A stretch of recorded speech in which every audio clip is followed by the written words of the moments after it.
শিল্প ও সংস্কৃতির মেলবন্ধনই মানুষকে কৃষ্টিশীল করে তোলে।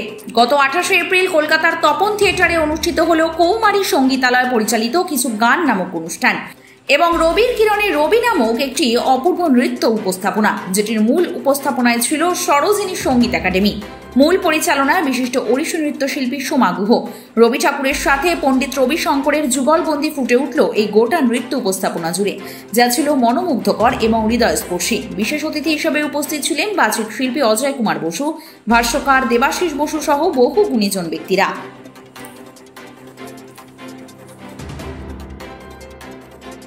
এই যে আনন্দ পাওয়া এবং ভাগ করে নেওয়া, আজ আমার সবচেয়ে বেশি আনন্দ আকাশবাণীতে আমার সহকর্মী বন্ধু সর্বাদিদিকে উত্তরীয় প্রদান করছেন সমাধি, এবং তার বেটার হাফ প্রত্যেকটা মুহূর্তে সমাধির সাথে আছে। এত সুন্দর জুটি দেখে আমরা আপ্লুত।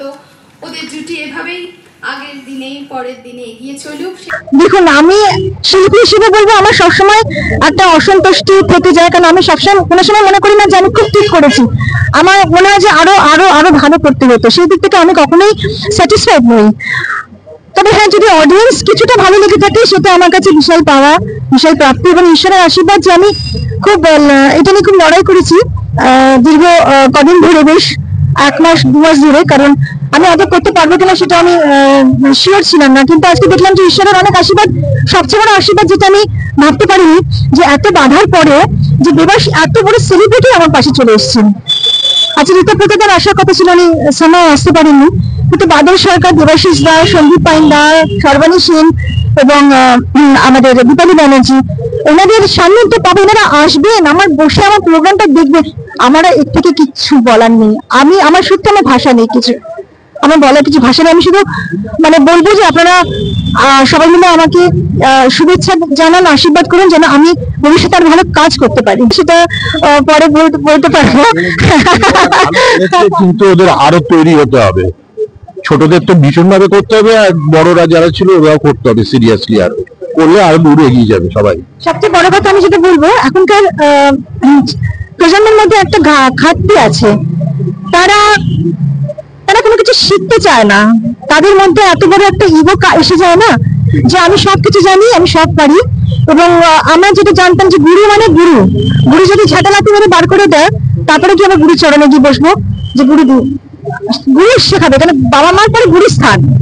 তো সেই শিক্ষা, সেই স্বভাবত্ব এখনকার জেনারেশনের মধ্যে পাওয়া যায় না, এবং যতটা শেখানো হয় তারা নিতে পারে না। তাদের এত বড় একটা ইগো এসে যায়। আর আমি বলবো যে বিশেষ করে কলকাতার সংস্কৃতিটা অনেকটা কমে গেছে। আমাদের বাবা মারা কিন্তু আমাদের ছোটবেলায় কিছু না, প্রত্যেকটা বাড়িতে গান বাজনার একটা হারমোনিয়ামের আওয়াজ পাওয়া যেত, কিন্তু এখন সেটা একদম নেই। কারণ বাবা মারা শেখাতেও চান না, ছেলেমেয়েরাও শিখতে চায় না। পড়াশোনার চাপে হচ্ছে না এটা বলবো না। ওই যে বললাম, আজকে দীপালি ব্যানার্জিকে নিয়ে এসেছিলাম, যিনি অনুপ্রেরণা আমাদের, ঘরের বউ, তিনি সবকিছু করেছেন। তো ইচ্ছে থাকলে সব করা যায়। আসলে আমি তো আর কিছু জানি না, অন্য বিষয়ে আমি বিষয়ী নই। ওই সংস্কৃতি নিয়ে সারা জীবনটা কাটাচ্ছি, আর ওইখানে আমার স্ফূর্তি, ওইখানে আমার আনন্দ। এরা কাজ করছেন এত ভালোবেসে, এত আন্তরিকতার সঙ্গে, এক এক ধরনের অনুষ্ঠান। গৌতমের নাটকও দেখবো, তল্লাশি।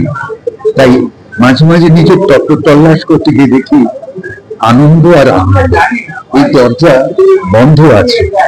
আমরা চাই মনের দরজা যেন কোনোদিন কখনো বন্ধ না হয়।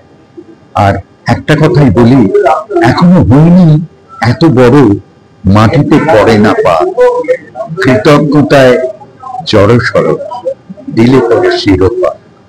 আজকে আমার খুব সুন্দর অভিজ্ঞতা হলো যে পণ্ডিত রবি শঙ্করকে নিয়ে এবং তার সাথে আমাদের কবিগুরু রবীন্দ্রনাথ ঠাকুরের খবর নাই আজকে যে অনুষ্ঠান, খুবই সুন্দর অনুষ্ঠান হয়েছে এবং প্রতিটি উপস্থাপনা খুব মনে রাখার মতো এবং স্পর্শগ্রাহী এবং মর্মগ্রাহী হয়েছে প্রত্যেকটা জিনিস। এবং আমি অনুষ্ঠানে আমার নিজের একটি স্বরচিত কবিতা রবীন্দ্রনাথকে উৎসর্গ করেছি এবং সেটা পাঠ করেছি এবং সবার কাছে খুব ভালো লেগেছে। নামটা ছিল রবীন্দ্রনাথের পুঁথি। নাম আমার রচনা, অজয় কুমার বসু। আমি দমদমে থাকি। খুব ভালোই অনুষ্ঠানটা হলো এবং সন্ধ্যাটা ভালোই কাটলো, কারণ সোমার কাজ আমি আগেও দেখেছি এবং সোমার সাথে আমি একটা কাজও করেছি, নাচের উপর ক্যালেন্ডার। তো সোমা তো নাচে ভালো, সেই জন্যই তার এর কোনো মানে তুলনা নেই। আর আজকে যে ও পরিবেশনটা করেছে সেই পরিবেশনটা সত্যি খুব সুন্দর। আমার নাম হচ্ছে সন্দীপ পাইন, আমি আছি ফটোগ্রাফার। এটা একদম অভিভূত, অসাধারণ লেগেছে প্রোগ্রামটা। আর সমাধিকে অনেক অনেক ধন্যবাদ, থ্যাংক ইউ।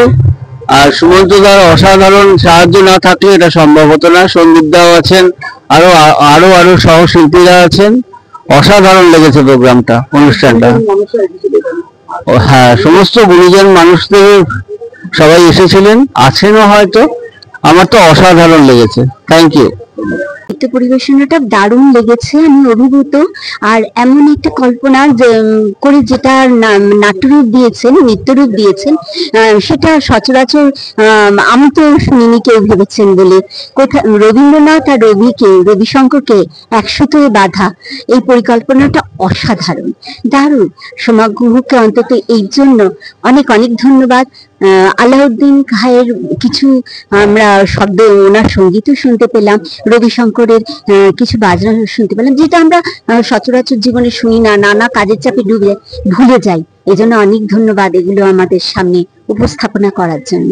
একটাই কথা বলবো যে এখানে থাকতে পেরে তো ভীষণ আপ্লুত। সোমা গুহ আমাকে ইনভাইট করেছিলেন গত সোমবারে যে অনুষ্ঠানে ছিলাম, সেখানে উনি ছিলেন, আমাকে আমন্ত্রণ জানিয়েছিলেন।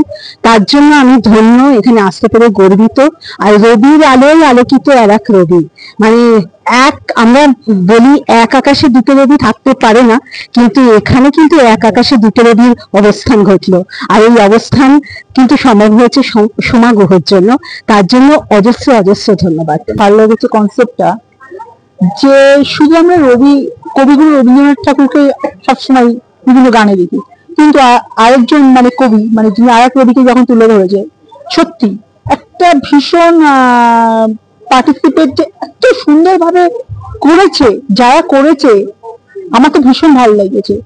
আমাকে যিনি ইনভাইট করছে, অভিনেত্রী সোমা চক্রবর্তী, ওর থ্রুতে আমার আশা। আমি দেখেছি এই প্রোগ্রামটা, আর এই প্রোগ্রামটা ভীষণ ভালো লাগলো, দেখলাম।